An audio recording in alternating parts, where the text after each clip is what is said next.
church, it is because they need to be recalibrated towards the intention as to why God created a human being.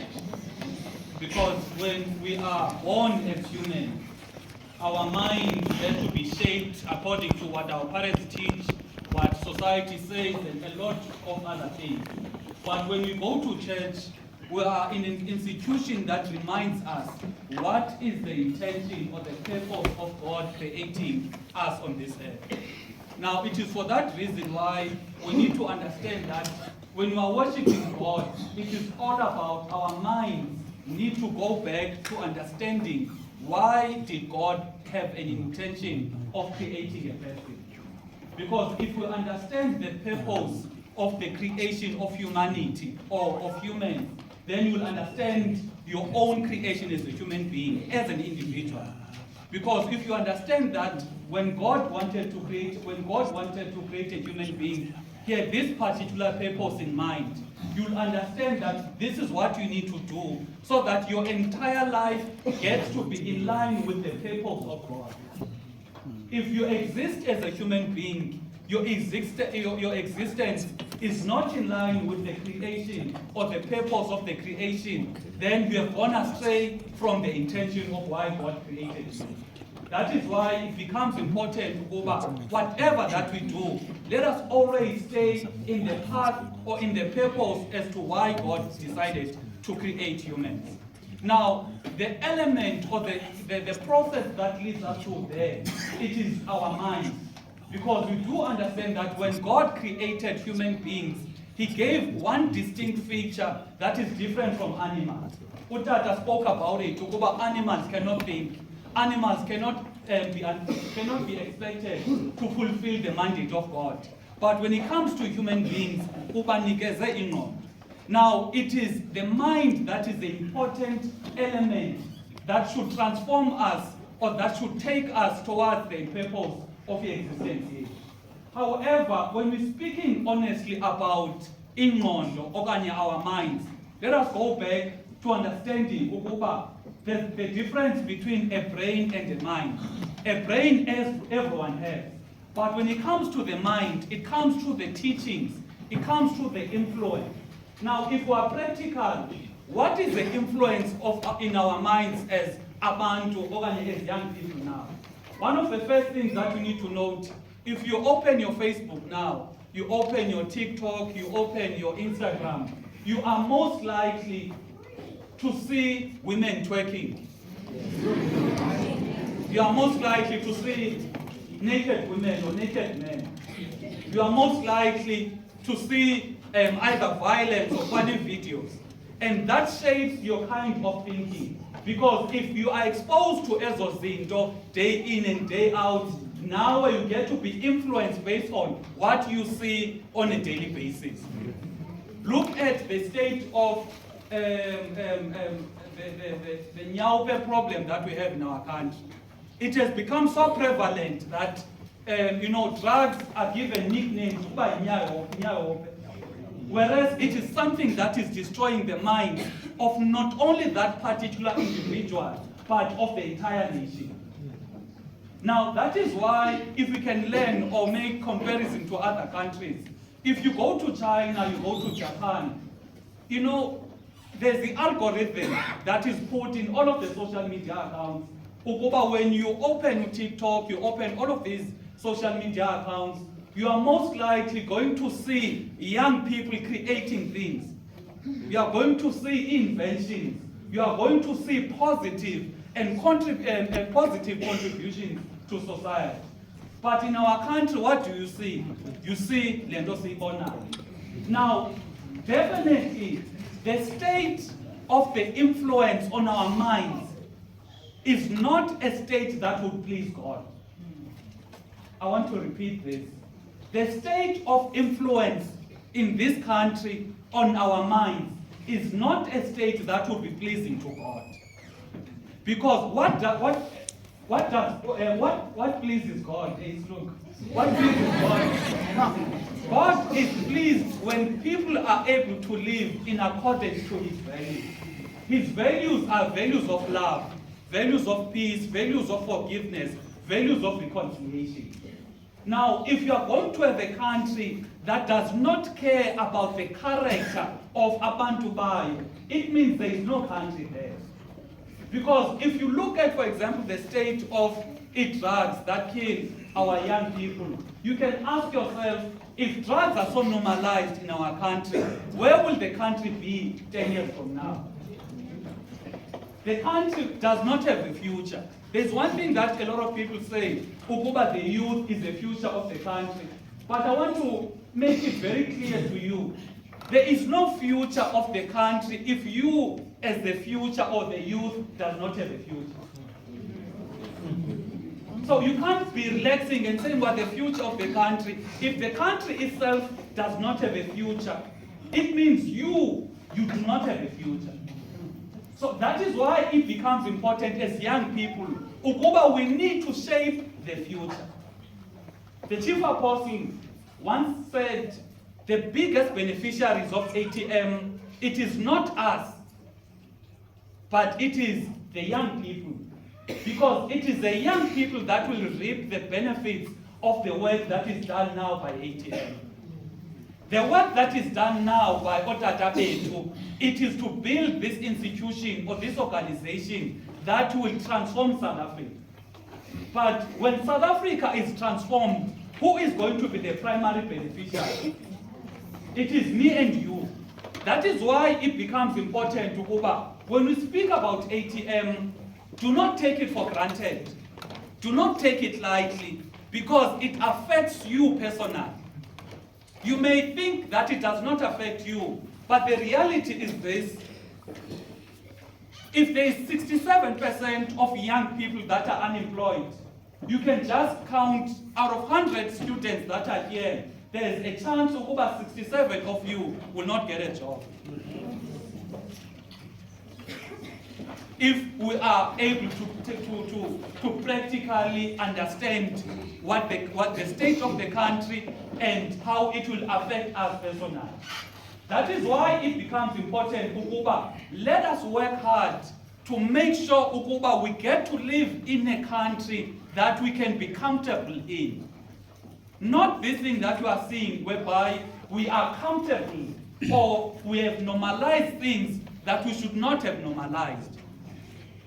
Because if you look at the issue of unemployment, your gender-based violence, your rape, and all of the problems that we see, they have become so normalized to an extent whereby if there's no load shedding, we think something is wrong.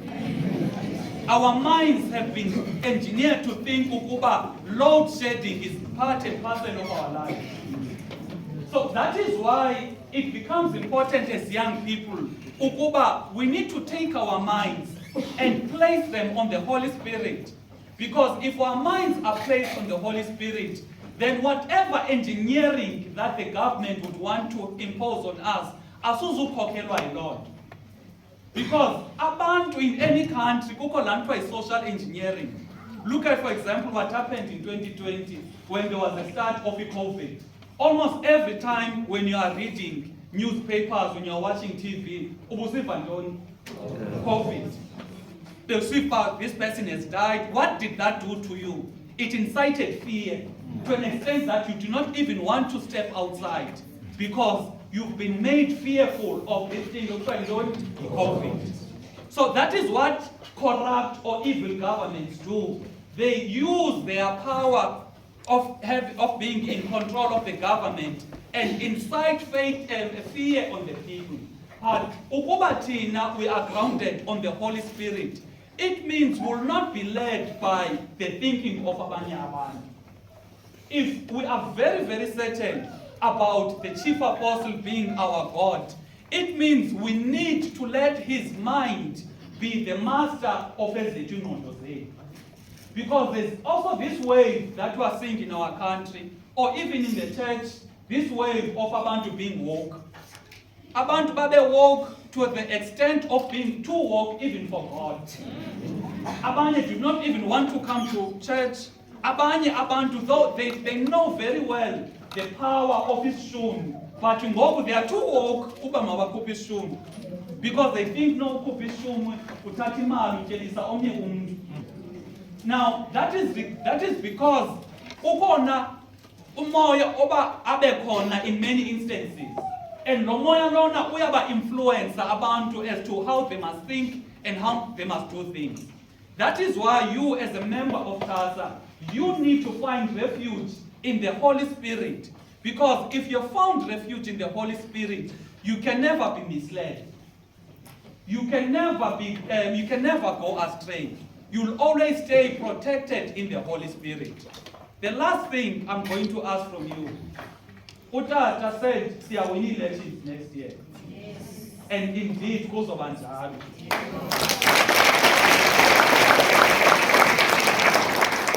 The other thing that we need to realize, xa ufuna ubamba utsotsi, the best thing uthumela bani? Utsotsi.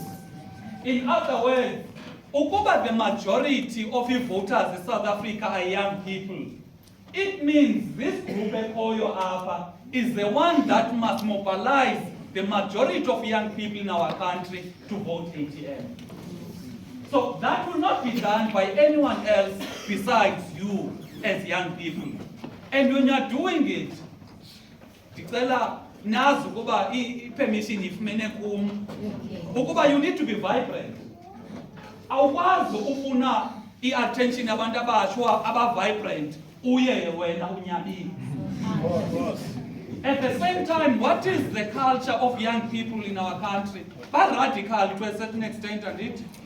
Awuzuyifumana attention yabo if you do not become radical when you're. So you need to be radical. You need to be vibrant to make sure ukuba come next year siyawina ATM.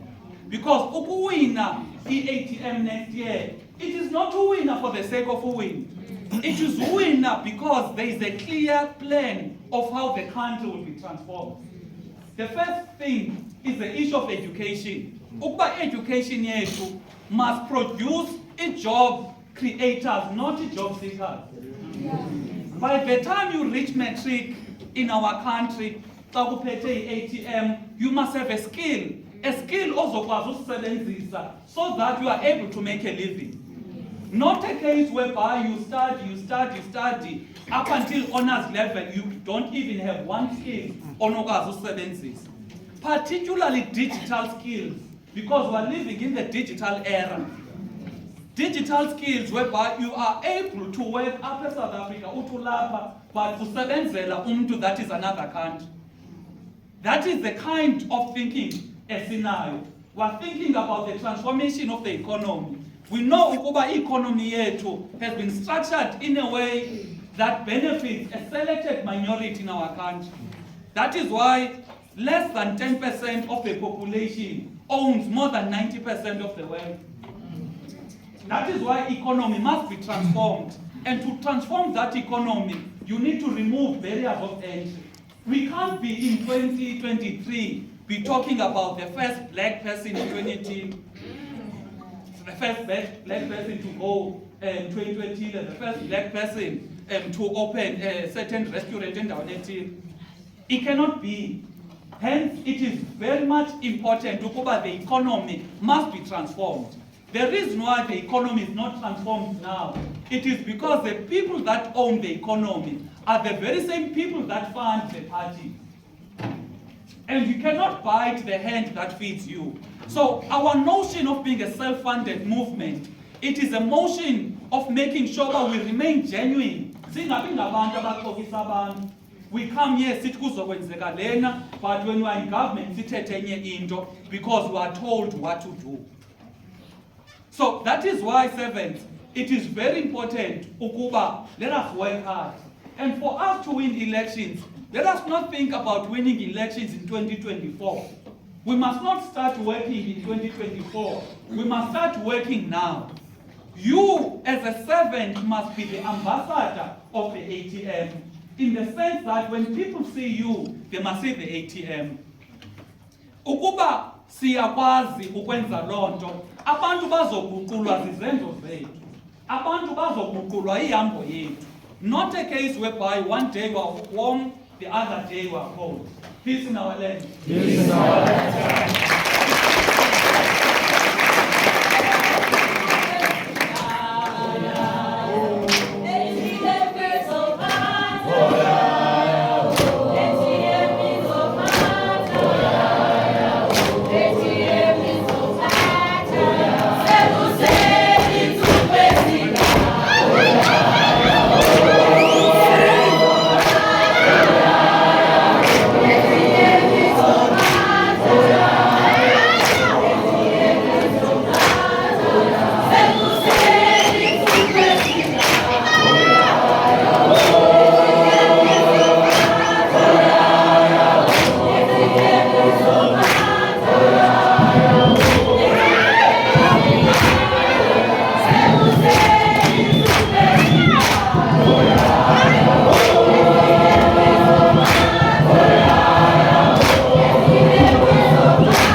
Amen.